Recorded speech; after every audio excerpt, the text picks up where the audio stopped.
Traffic police को शाम 7 बजे का समय दिया गया है। शाम 7 बजे का समय दिया गया है। अब देखिए, इसको लेकर सुबह से ये जानकारियां मिल रही हैं और जाहिर भी है कि इट्स सिक्योरिटी प्रोटोकॉल, सिक्योरिटी कारणों की वजह से जो सही समय है वो शायद बाहर भी नहीं आ पा रहा है, क्योंकि जिस तरह से इसे अमेरिका से प्रत्यर्पित करके लाया गया है, एनआईए दफ्तर हेडक्वार्टर में लाया जाएगा।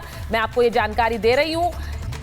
एक बार मैं आपको बताऊं, कर्नल शैलेंद्र सिंह भी स्टूडियो में हमारे साथ आ गए हैं। आरजू काज़मी पाकिस्तान से जुड़ गई है। इरशाद अहमद साहब अगर जुड़ेंगे तो जरा मुझे बताइए। मैं आरजू जी आपसे पूछ रही हूं, जरा बताइए कि जिस तरह से ये चर्चा हो रही है, आज पाकिस्तान में लोग कहेंगे हम नहीं जानते तहव्वुर राणा का। सुबह से हम कई पैनलिस्ट से बात कर रहे हैं, लोग कह रहे हैं हम नहीं जानते तहव्वुर राणा को, लेकिन पाकिस्तान स्टेटमेंट जरूर जारी कर रहा है कि हमारा कोई लेना देना नहीं है, वो पाकिस्तान का रेजिडेंट ही नहीं है, वो पाकिस्तान का नागरिक ही नहीं है। जी हाँ, बिल्कुल, ये फॉरेन ऑफिस की तरफ से स्टेटमेंट आया है और यही कहा गया है कि हमारा कोई लेना देना नहीं है। ये आदमी 20 साल से पाकिस्तान नहीं रह रहा और इसकी जो नेशनलिटी है वो भी पाकिस्तानी नहीं है, कैनेडियन है। और जितने पैनलिस्ट आज सुबह से देख रही हूँ मैं शोज में आ रहे हैं, वो कह रहे थी बहुत अच्छा हुआ कि भारत को मिल गया है, लेकिन आगे क्या होगा? आपको लगता है कि ये तमाम चीजें रुकेंगी? क्या कोई पॉलिसी चेंज होगी पाकिस्तान को लेकर? क्या कुछ हम बेहतर कर पाएंगे? तो मुझे ऐसा नहीं लगता, इसलिए कि हम तो लोगों को मान ही नहीं रहे। हमने तो अजमल कसाब के लिए भी इनकार कर दिया, चाहे वो नवाज शरीफ साहब ने कहा हो कि मुंबई अटैक के जो लोग हैं वो पाकिस्तान से गए थे, लेकिन फिर नवाज शरीफ साहब ने भी अपनी जो स्टेटमेंट उसको वापस ले लिया था। तो अभी तक यहाँ पर यही चल रहा है, कोई मानने को तैयार नहीं है। आप ये कह रही हैं कि कोई मानने को ही तैयार नहीं है। मैं एक बार जरा जीडी बख्शी सर के पास जाऊंगी। कर्नल सिंह, मैं आ रही हूँ आपके पास, क्योंकि आपने सुबह आप मेरे साथ चर्चा में थे जब वहां इरशाद साहब कह रहे थे कि हम नहीं जानते कौन तहव्वुर राणा है। भाई, हम उसको जानते ही नहीं है, नाम पहली बार सुना है। अरे जीडी बख्शी सर, तहव्वुर राणा का नाम पाकिस्तान में आईएसआई और मिलिट्री और सरकार ने ना सुना हो तो किसने सुना होगा? यह जरूर है कि उस नाम से आज ये डर रहे होंगे कि आज ये भारत पहुंच गया है।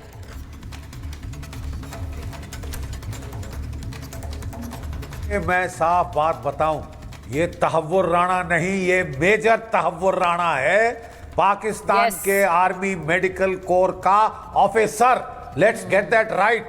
Don't take away his rank, military rank in the Pakistan army medical corps.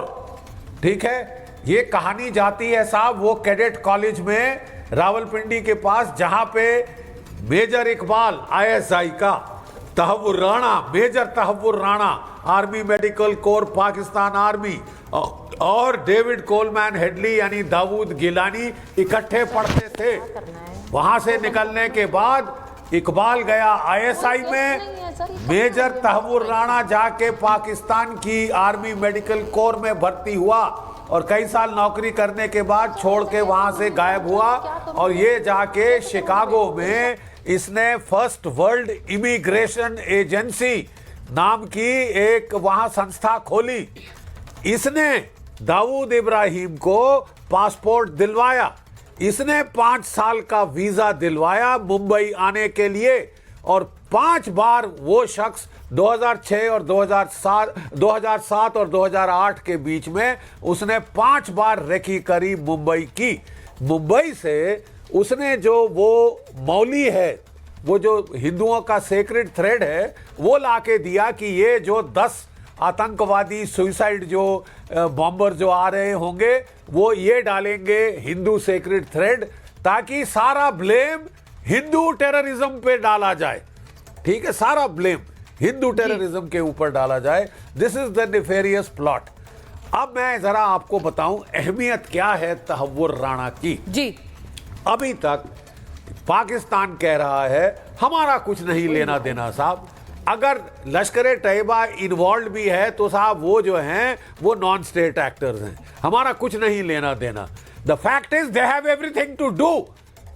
Pakistan की स्टेट इज डीपली इम्प्लिसिट और ये गवाही, डायरेक्ट गवाही दे सकता है तहव्वुर राणा।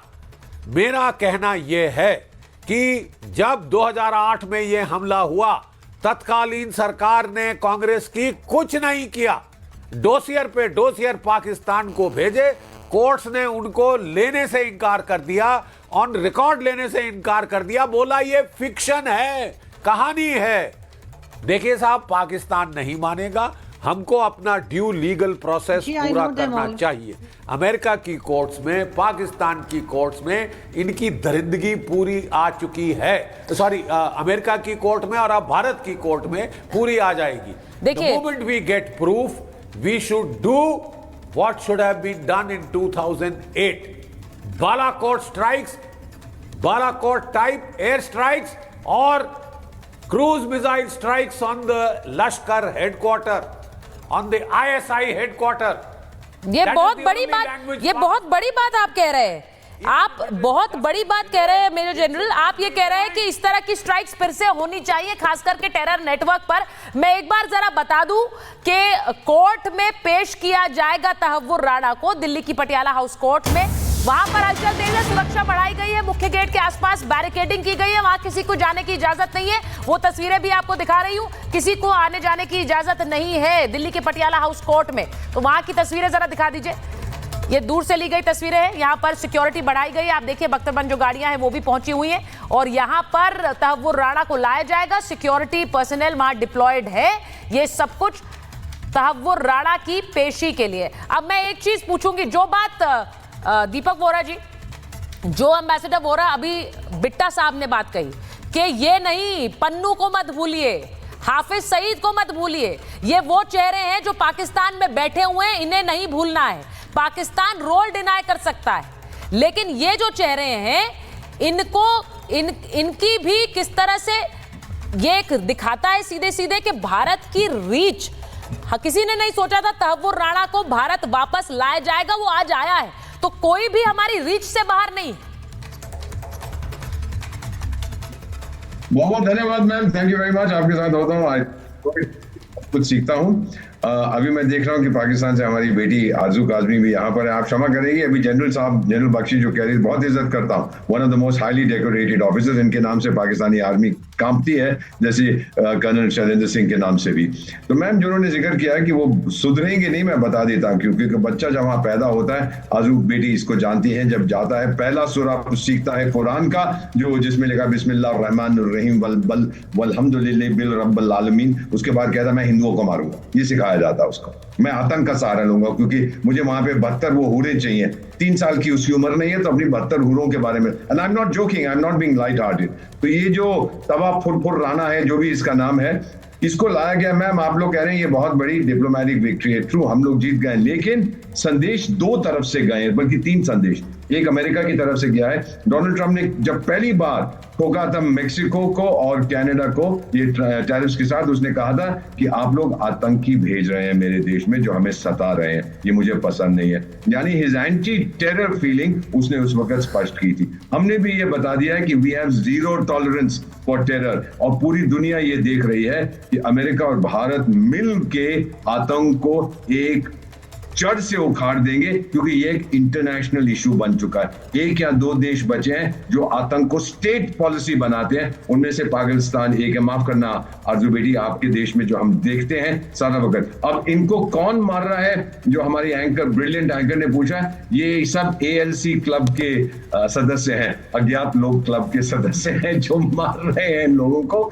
तो मेरा ये मानना है मैम, पीएम साहब ने, आपको याद है उनकी पतन गुजरात की स्पीच, जब कहा था घर में घुस के मारेंगे, एक चीज उन्होंने और कही थी, प्ले करके देखिएगा, पाताल से भी ढूंढ निकालेंगे, अरे ब्रह्मांड में कहीं छुप जाओ। ये अब वो इनडिसाइसिव इंडिया नहीं है, ये भारत बहादुर है। यहाँ पर जाबाज लोग हैं, जनरल बख्शी, कर्नल साहब जैसे, बिट्टा साहब जैसे, ये ढूंढ निकालेंगे और उसको जड़ से मिटा देंगे। ये मैसेज आज पूरी दुनिया को गया है। और एम्बेसडर वोरा, ये दर्शकों को बताना बहुत जरूरी है। यह आरजू बैठी हुई हैं